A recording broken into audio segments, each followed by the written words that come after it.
지금 당장 여러분의 스마트폰을 켜서 은행 앱을 열어보십시오. 통장에 찍힌 그 숫자가 보이십니까?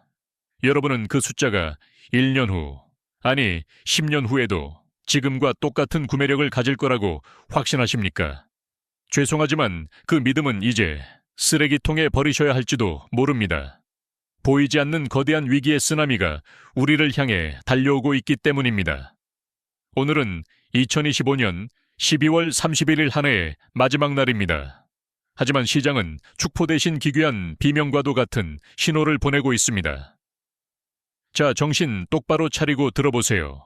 지금 시장 상황은 경제학 교과서를 찢어버리고 싶을 만큼 비정상적입니다. 미국 10년물 국채 금리가 무려 4.26%입니다. 경제학 원론대로라면 금리가 이렇게 높을 때 이자가 한 푼도 안 나오는 금값은 바닥을 기어야 정상입니다. 그런데 현실은 어떻습니까? 금값은 온스당 4,338달러를 찍었습니다. 미친 겁니다. 이건 단순히 가격이 오른 게 아니라 시장이 비명을 지르고 있는 겁니다. 원달러 환율은 1,440이 원대에서 널뛰기를 하고 있습니다. 코스피는 4,140선, 미국 S&P 500 지수는 6,929 선까지 올라왔습니다. 주식도 오르고 달러도 오르고 금도 오르는 이 기이한 현상. 도대체 이게 무슨 의미일까요? 정답은 하나입니다. 돈이 갈 곳을 잃어 미쳐 날뛰고 있다는 뜻입니다. 시장 참여자들은 지금 싸우고 있습니다. 주식으로 돈을 벌고 싶은 탐욕과 시스템이 붕괴될지도 모른다는 공포가 정면으로 충돌하고 있는 겁니다. 오늘의 진짜 악당은 바로 통화 신뢰의 붕괴입니다. 여러분이 철석같이 믿고 있는 그 종이 화폐 정부가 윤정이로 마구잡이로 찍어내는 그 돈의 가치가 바로 지금 이 순간에도 아이스크림처럼 녹아내리고 있습니다. 왜 하필 지금이냐고요? 2026년이 다가오면서 글로벌 금융 시스템의 균열이 더는 숨길 수 없을 만큼 벌어지고 있다는 신호가 곳곳에서 터져나오고 있기 때문입니다. 진짜 부자들은 이미 움직였습니다. 그들은 더 이상 은행 예금 금리에 목매지 않습니다. 오늘 궁금한 경제학에서는 부자들이 왜 미친 듯이 금을 사들이는지, 그들이 보고 있는 진짜 공포가 무엇인지 경제학의 메스로 적나라하게 해부해 드리겠습니다. 구독과 좋아요는 다가올 폭락장에서 여러분의 지갑을 지키는 가장 저렴하고 확실한 보험료입니다. 자, 준비되셨습니까? 그럼 질문 하나 던지면서 시작해 봅시다. 파트 1. 금의 정체 투자가 아니라 생존이다. 여러분에게 묻겠습니다. 금은 투자 상품입니까? 아니면 보험 상품입니까? 만약 여러분이 금을 사서 대박을 터뜨리겠다고 생각하셨다면 죄송하지만 번지수를 완전히 잘못 찾으셨습니다. 금은 돈을 벌어주는 자산이 아닙니다. 이것이 우리가 마주해야 할 첫 번째 진실입니다. 주식 좀 해보신 분들은 아실 겁니다. 삼성전자 주식을 10년 동안 들고 있으면 배당금도 나오고 기업이 성장하면 주가도 올라서 복리로 불어납니다. 자본주의의 꽃이죠. 돈이 돈을 버는 구조입니다. 그런데 금은 어떻습니까? 금괴를 10년 동안 금괴 넣어두고 매일 기도해봤자 거기서 새끼 금괴가 나오지 않습니다. 이자는커녕 보관료만 나갑니다. 금은 그냥 차가운 금속 덩어리일 뿐입니다. 그런데 왜 지금 전 세계가 이 이자 없는 돌덩어리에 열광할까요? 지금 시장의 판을 다시 한번 읽어봅시다. 금리가 4.26%입니다. 은행에 돈만 넣어둬도 1년에 4%가 넘는 이자를 줍니다. 꿀 같은 수익이죠. 그런데도 사람들은 은행 대신 금을 선택하고 있습니다. 여기서 우리는 결정적인 힌트를 얻을 수 있습니다. 금은 수익을 주는 자산이 아니라 시스템의 천을 재는 온도계이기 때문입니다. 사람 몸의 열이 38도가 넘으면 병원에 가야 하듯 경제 시스템에 문제가 생기면 금값이 오릅니다. 환율을 보세요. 원달러 환율이 1,442원입니다. 작년 이맘때보다 훨씬 높습니다. 대한민국 원화의 가치가 그만큼 쓰레기가 되었다는 뜻입니다. 보통 달러가 강해지면 킹달러 금값은 떨어져야 정상입니다. 달러가 귀해지니까요. 그런데 지금은 달러도 강하고 금도 강합니다. 이건 경제학적으로 변종 바이러스 같은 상황입니다. 이것이 의미하는 바는 명확합니다. 전 세계 투자자들이 안전자산의 대명사라고 불리는 미국 달러조차 이제는 100% 믿지 못하겠다는 겁니다. 달러도 불안하고 원화는 더 불안하니 차라리 아무도 찍어낼 수 없는 금을 믿겠다라는 심리가 깔려 있는 겁니다. 비트코인을 볼까요? 87,000달러입니다. 이건 위험을 감수하고서라도 떼돈을 벌고 싶어 하는 야수의 심장들이 여전히 시장에 득실거린다는 증거입니다. 탐욕은 살아있습니다. 하지만 동시에 금이 강세라는 건 돈을 벌고 싶은 욕망 뒤편에 이러다가 다 망하는 거 아니야 라는 잃기 싫은 공포가 공존한다는 뜻입니다. 시장의 심리가 정신분열증에 걸린 것처럼 찢어지고 있습니다. 유가는 58달러입니다. 인플레이션이 폭발해서 물가가 오르는 상황이라면 유가가 80달러, 100달러를 넘어가야 정상입니다. 그런데 58달러라니요. 이건 명백한 경기 침체 신호입니다. 공장이 멈추고 트럭이 서고 사람들이 소비를 줄이고 있다는 뜻입니다. 코스피 4140선, 미국 S&P 500지수 6929선. 주식시장은 고점 놀이를 하고 있습니다. 파티장에서는 샴페인이 터지고 음악이 흐르지만 파티장 밖에는 구급차가 대기하고 있는 꼴입니다. 주식 투자자들조차 속으로는 벌벌 떨고 있습니다. 너무 많이 올랐는데 언제 폭락할지 몰라. 이 불안감이 그들을 금으로 이끄는 겁니다. 이 모든 신호를 종합하면 결론은 하나입니다. 시장은 지금 극도의 혼란 상태입니다. 주식은 고점이고 금리는 높고 환율은 불안하고 실물 경기는 박살나고 있습니다. 이럴 때 현명한 사람들은 금을 봅니다. 왜냐고요? 금은 우리에게 정답을 주는 게 아니라 아주 날카로운 질문을 던지는 자산이기 때문입니다. 지금 내 돈은 안전한가? 정부가 보증하는 저 종이돈을 정말 믿을 수 있는가? 이 금융 시스템이 내일도 멀쩡할까? 이 질문들의 목소리가 커질 때 금값은 천장을 뚫고 올라갑니다. 부자들은 바로 이것을 캐치합니다. 그들은 금값이 오르는 차트를 보고 추격 매수를 하는 게 아니라 시장에 던져지는 이 질문들이 많아질 때 조용히 매집을 시작합니다. 금값 그래프가 아니라 시스템의 균열을 보고 베팅하는 겁니다. 여기서 팩트체크 하나 들어갑니다. 금은 2000년 전부터, 아니 5000년 전부터 유일한 가치 저장 수단이었습니다. 로마 시대에도 금일 온스로 좋은 옷 한 벌을 살 수 있었고 지금도 금일 온스로 최고급 정장 한 벌을 살 수 있습니다. 하지만 종이 화폐는 어떻습니까? 100년 전의 1달러와 지금의 1달러는 하늘과 땅 차이입니다. 종이돈의 가치는 역사 속에서 끊임없이 변하고 하락하고 결국엔 휴지 조각이 되었습니다. 하지만 금은 변하지 않았습니다. 이것이 금의 본질입니다. 파트 2. 부자들의 비밀 노트, 금의 진짜 역할 2가지. 앞서 금은 투자 상품이 아니라 시스템 온도계라고 말씀드렸습니다. 그렇다면 금의 정체가 정확히 무엇인지, 부자들은 도대체 금을 어떤 용도로 쓰는지 본격적으로 파헤쳐 보겠습니다. 금을 얼마 벌까라는 수익률의 관점으로 보는 순간 당신은 이미 이 게임에서 패배한 겁니다. 보험을 한번 생각해 봅시다. 여러분이 화재보험에 가입했다고 해서 빨리 우리 집에 불이 나서 보험금 타고 싶다 라고 생각하십니까? 미친 사람이 아니고서야 그런 생각은 안 합니다. 집이 안 타면 보험료는 날리는 겁니다. 재무적으로는 손해죠. 그런데 왜 우리는 보험을 들까요? 만약 집이 타버리면 내 인생이 송두리째 무너져 내리기 때문입니다. 한 방에 인생이 파산하는 것을 막기 위해 기꺼이 비용을 지불하고 보험을 드는 겁니다. 금도 똑같습니다. 금은 내 자산을 불려주는 공격수가 아니라 내 자산이 파산하는 확률을 낮춰주는 최후의 수비수입니다. 첫 번째 기능, 구매력 방어 돈의 가치, 사수 통화 가치가 쓰레기가 될 때 내 돈의 몸통을 지키는 역할입니다. 역사를 잊은 투자자에게 미래는 없습니다. 1970년대 미국을 봅시다. 당시 오일 쇼크와 함께 인플레이션이 폭발했습니다. 달러 가치는 반토막이 났습니다. 열심히 일해서 현금만 꼬박꼬박 저축했던 성실한 사람들은 어떻게 됐을까요? 벼락거지가 되었습니다. $10,000를 가지고 있어봤자 그 가치는 $5,000 수준으로 쪼그라들었으니까요. 그런데 그때 금을 가지고 있던 사람들은 어땠을까요? 금값이 무려 10배나 폭등했습니다. 그들이 돈을 10배나 벌어서 부자가 된 걸까요? 아닙니다. 달러 가치가 폭락하는 동안 금이 그만큼의 구매력을 보존해 준 겁니다. 남들이 벼락거지가 될 때 현상 유지를 한 것만으로도 상대적으로 부자가 된 셈입니다. 이것이 바로 금의 첫 번째 존재 이유입니다. 두 번째 기능, 포트폴리오의 에어백 충격 완화 주식과 채권이 동시에 무너지는 최악의 시나리오에서 금은 심리적 안전판 역할을 합니다. 2008년 글로벌 금융위기를 떠올려 봅시다. 리먼 브라더스가 파산하고 전 세계 증시가 반토막이 났습니다.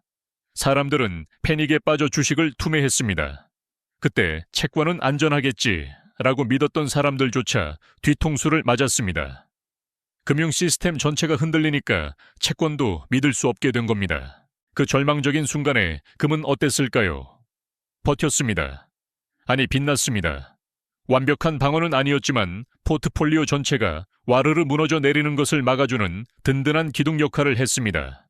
금은 역사적으로 돈이었다라는 말을 들어보셨을 겁니다. 통화에 대한 신뢰가 바닥을 칠 때 사람들은 본능적으로 대체제를 찾습니다. 달러가 휴지 조각처럼 느껴질 때 금을 보고 원화가 불안할 때 금을 봅니다. 왜냐고요? 금은 정부가 마음대로 찍어낼 수 없는 유일한 자산이기 때문입니다. 정부가 경제 살리겠답시고 돈을 무한정 찍어내면 어떻게 됩니까? 돈의 가치는 똥값이 됩니다. 하지만 금은 땅속 깊은 곳에서 힘들게 캐내야 합니다. 공급이 제한되어 있습니다. 그 누구도 심지어 미국 대통령조차 금을 마음대로 늘릴 수 없습니다. 이 희소성과 불변성이 바로 금의 강력한 무기입니다. 하지만 주의할 점이 있습니다. 금이 만능 방패는 아닙니다. 위기가 닥친 초기에는 현금 선호 현상 때문에 금값도 일시적으로 같이 폭락할 수 있습니다. 2020년 코로나 팬데믹 초기 주가가 폭락할 때 금값도 같이 빠졌던 것을 기억하십니까? 사람들이 너무 급하니까 현금이 없으니까 금이건 나발이건 일단 팔아서 현금을 만들려고 했기 때문입니다. 마진콜 증거금 부족, 이 터지면 눈에 보이는 건 다 팔아야 하니까요. 이게 냉혹한 현실입니다. 한국 투자자 입장에서는 하나 더 고려해야 할 아주 골치 아픈 변수가 있습니다. 바로 환율입니다. 금은 국제시장에서 달러로 거래됩니다. 즉 한국 사람이 금을 산다는 건 국제금 시세와 원달러 환율이라는 두 마리 토끼를 동시에 쫓는 것과 같습니다. 금값이 안 올라도 달러가 비싸지면 환율 상승 원화 기준 금값은 오릅니다. 예를 들어봅시다. 국제 금값이 온스당 4,300달러로 제자리 걸음을 하고 있다고 칩시다. 그런데 환율이 1,442원에서 1,500원으로 올랐습니다. 그럼 원화로 계산한 내 금덩어리의 가치는 올라갑니다. 앉아서 돈 버는 거죠. 반대로 금값이 4,500달러로 올랐는데 환율이 1,442원에서 1,350원으로 뚝 떨어졌다고 해봅시다. 그러면 원화 기준으로는 수익이 깎이거나 오히려 손해를 볼 수도 있습니다. 보셨습니까? 금 투자는 단순히 금값만 보고 덤비는 게 아닙니다. 환율 리스크라는 보이지 않는 칼날까지 계산해야 하는 고도의 심리 게임입니다. 결론적으로 부자들에게 금은 돈을 벌어다 주는 엔진이 아닙니다. 건물이 무너지기 직전 내 자산이 지하 밑바닥으로 추락하는 것을 막아주는 최후의 바닥재입니다. 건물 1층, 2층, 3층이 다 무너져도 지하 바닥은 남아있어야 다시 재건을 할 것 아닙니까? 그게 바로 금입니다. 금은 수익률 5%, 10% 따먹자고 하는 게 아닙니다. 시스템이 붕괴될 때 여러분의 자산 중 최소한을 지켜주는 마지막 보루, 라스트 방어선입니다. 파트 3. 타이밍의 예술 부자들은 언제 움직이는가? 그럼 이제 궁금하실 겁니다.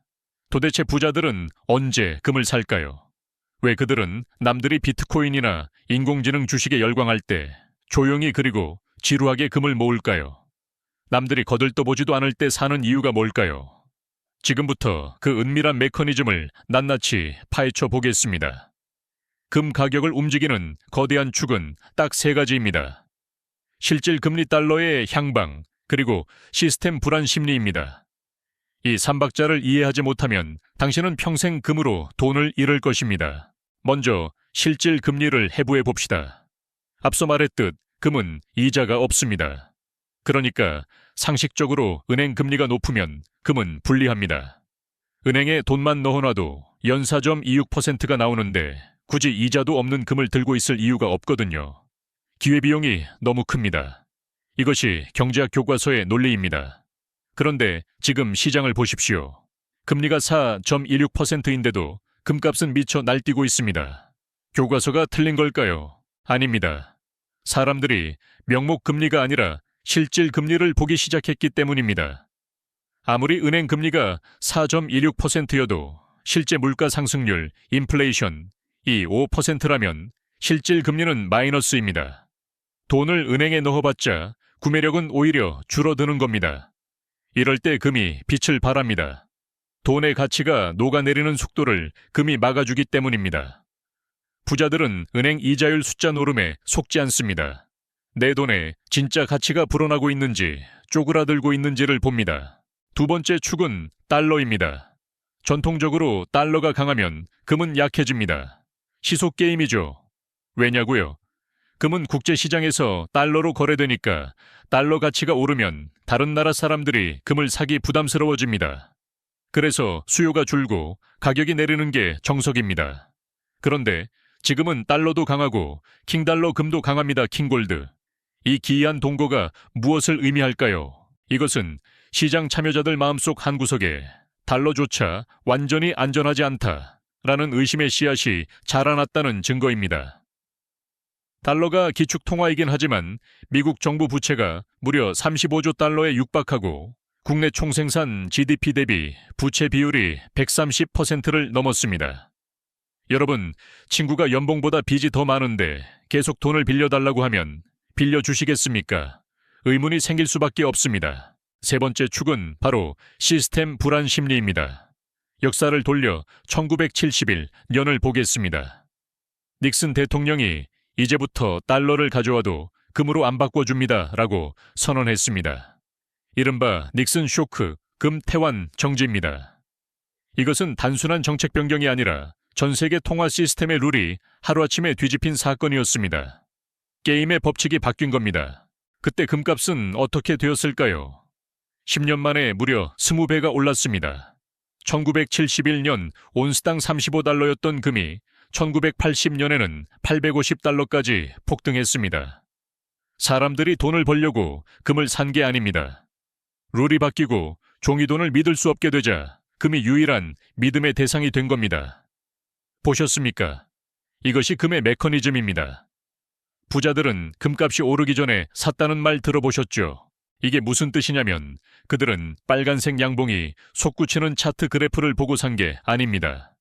그들은 정책의 방향과 감당 불가능할 정도로 쌓여가는 부채의 산을 보고 미리 포지션을 잡은 겁니다. 차트를 보고 사는 건 하수입니다. 고수는 시스템의 균열을 보고 삽니다. 파트하이, 공급의 한계와 중앙은행의 탐욕, 공급 측면도 매우 중요합니다.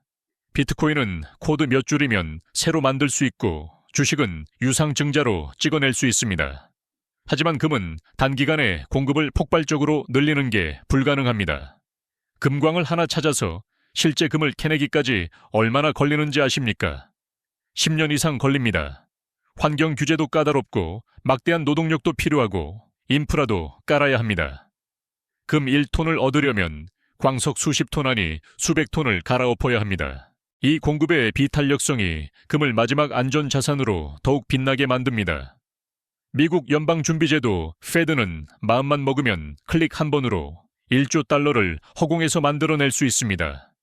양적 완화라는 이름으로 말이죠. 하지만 금은 신이 아닌 이상 못 찍어냅니다. 땅 속에서 캐야 합니다. 수요 측면에서도 거대한 변화가 감지되고 있습니다. 바로 전 세계 중앙은행들이 금을 미친 듯이 사들이고 있다는 점입니다. 단기 트레이딩을 하려는 게 아닙니다. 국가의 곳간을 채우는 준비 자산으로 금을 쟁여두고 있습니다. 왜 그럴까요? 달러 패권에 대한 불안, 그리고 지정학적 긴장 때문입니다. 중국 인민은행, 러시아 중앙은행, 인도 중앙은행, 튀르키예 중앙은행이 금을 계속 사들이고 있습니다. 이들은 달러에 대한 의존도를 낮추려고 합니다. 미국이 마음에 안 들면 금융제재 카드를 휘두르며 달러 결제망을 끊어버리니까 더러워서 못 해먹겠다, 차라리 금을 갖겠다 라며 자산을 분산하는 것입니다. 이것은 단순한 투자가 아니라 경제전쟁의 방어막입니다. 파트하이어, 종이금, 미스 실물금, 그리고 구리의 경고. 자, 이제 실전으로 들어가 봅시다. 금 투자를 하려고 보면 고민이 됩니다. 상장 지수펀드 ETF 같은 종이금을 살 것이냐, 아니면 골드바 같은 실물금을 살 것이냐? 정답은 여러분의 목적에 달려 있습니다. 만약 여러분이 시장의 변동성을 이용해서 단기적인 차익을 얻거나 포트폴리오의 리스크를 살짝 줄이는 게 목적이라면 ETF도 괜찮습니다. 클릭 한 번이면 사고 팔 수 있고 수수료도 저렴하니까요. 하지만 만약 여러분이 금융 시스템 붕괴라는 최악의 시나리오를 대비하는 것이라면 ETF는 그저 종이 조각에 불과할 수 있습니다. 금융 시스템이 마비되고 증권사 서버가 다운되면 여러분의 ETF 계좌는 숫자에 불과합니다. 내 손에 쥘 수 없습니다. 진짜 위기가 닥쳤을 때 나를 지켜주는 건 내 금고에 있는 묵직한 실물 금괴뿐입니다. 여기서 잠깐 구리 이야기를 해보겠습니다. 닥터 코퍼라고 불리는 구리는 현재 파운드당 5.72 달러 수준입니다. 구리는 금과 정반대의 성격을 가집니다. 구리는 성장과 희망을 먹고 사는 금속입니다. 경기가 좋아질 것 같으면 공장이 돌아가고 건물이 올라가고 전선이 깔리니까 구리 수요가 폭발합니다. 반면에 금은 불안과 공포를 먹고 삽니다. 지금 시장 상황은 아주 흥미롭습니다. 구리 가격이 힘을 못 쓰고 있다는 건 실물 경기가 둔화되고 있다는 강력한 신호입니다. 그런데 금은 강합니다. 즉 성장은 멈췄는데 불안은 커지고 있다는 뜻입니다. 이 스태그플레이션 경기 침체 속 물가 상승의 공포가 금값을 밀어 올리고 있는 것입니다. 파실, 당신을 위한 실전 전략 김대리의 운명. 마지막으로 당신은 금을 어떻게 다룰 것인가에 대한 실전 가이드를 드립니다. 개인 투자자들이 금 투자로 망하는 패턴은 딱 3가지입니다. 첫째, 금을 주식 단타 치듯이 접근합니다. 오늘 사서 내일 팔아야지. 금은 단타 자산이 아닙니다. 보험입니다. 화재 보험을 이번 달에 들었다가 다음 달에 해지하고 또 들었다가 해지하면 어떻게 됩니까? 수수료만 날리고 보장은 못 받습니다. 금도 똑같습니다. 샀으면 묵혀두는 겁니다. 둘째, 비용 구조를 무시합니다. 금 ETF는 운용 보수가 나갑니다. 연 0.3에서 0.5%씩 야금야금 빠져나갑니다. 실물 금은 살 때, 부가세 10% 팔 때, 수수료 등을 합치면 15% 이상 올라야 본전입니다. 이 비용을 계산 안 하고 덤비면 금값이 올라도 내 손에 떨어지는 건 없을 수 있습니다. 셋째, 몰빵을 합니다. 경제가 망한다더라 하면서 전 재산을 금으로 바꾸는 분들이 있습니다. 이건 자살 행위입니다. 금은 이자가 안 나옵니다. 전 재산이 금에 묶여 있는데 급전이 필요하면 울며 겨자 먹기로 헐값에 팔아야 합니다. 가상의 시뮬레이션을 돌려보겠습니다. 여기 37세 직장인 김 대리가 있습니다. 연봉 6천만 원 모은 돈 1억 원이 있습니다. 김 대리는 공격적인 투자자라 주식에 8천만 원 현금 2천만 원을 가지고 있었습니다. 포트폴리오가 주식 80%, 현금 20%입니다. 그런데 시장이 폭락해서 주식이 20% 빠졌습니다. 주식 평가액은 6,400만 원이 되고 총 자산은 8,400만 원으로 줄어듭니다. 1,600만 원 손실입니다. 김 대리는 밤에 잠을 못 잡니다. 공포에 질려 바닥에서 주식을 다 팔아치웁니다. 같은 김 대리가 금을 5%만 섞었다고 가정해 봅시다. 주식 7,500만 원, 금 500만 원, 현금 2천만 원입니다. 시장이 20% 빠지면 주식은 6천만 원이 됩니다. 하지만 위기 때 금값은 오르죠. 금이 20% 올랐다고 치면 금은 600만 원이 됩니다. 총자산 8,600만 원, 손실은 1,400만 원입니다. 겨우 200만 원 차이라고요. 천만의 말씀입니다. 여기서 중요한 건 돈의 액수가 아니라 심리입니다. 내 자산이 전부 무너지는 건 아니다. 금이 방어해주고 있다. 라는 이 작은 안도감이 패닉 셀링 공포 매도를 막아줍니다. 김 대리는 버틸 수 있습니다. 시장이 회복할 때까지 기다릴 수 있습니다. 이것이 바로 금이 주는 심리적 배당금입니다. 비트코인은 어떨까요? 87,000달러 매력적입니다. 젊은 세대는 비트코인을 디지털 금이라고 부릅니다. 하지만 명심하십시오. 하루에 10%, 20%씩 널뛰기 하는 자산은 보험이 될 수 없습니다. 비트코인은 훌륭한 공격수일지는 몰라도 당신의 뒤를 지켜주는 수비수는 아닙니다. 포트폴리오에서 역할이 완전히 다릅니다. 아우트로 핸들 없는 자동차를 운전하시겠습니까? 마지막 질문을 드립니다. 지금 당신의 스마트폰 통장 앱을 다시 켜보십시오. 주식 비중이 몇 %입니까? 현금은요? 그리고 금은 몇 %입니까? 만약 내일 당장 시장이 30% 폭락한다면 당신은 웃으면서 버틸 수 있습니까? 아니면 공포에 질려 헐값에 모든 것을 던져버리시겠습니까? 금 비중이 0%라면 당신은 지금 안전장치 하나 없는 스포츠카를 타고 빗길 고속도로를 시속 200km로 질주하고 있는 것입니다. 말이 좋아 야수의 심장이지 냉정하게 말하면 브레이크 없는 차를 운전하는 겁니다. 금은 속도를 내는 엔진이 아닙니다.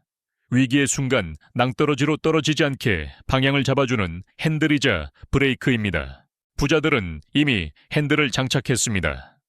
여러분은 언제 장착하시겠습니까? 위기는 예고 없이 찾아옵니다.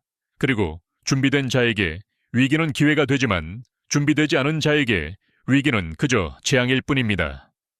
당신의 지갑을 지키는 현명한 선택을 하시기 바랍니다. 오늘 궁금한 경제학은 여기까지입니다. 감사합니다.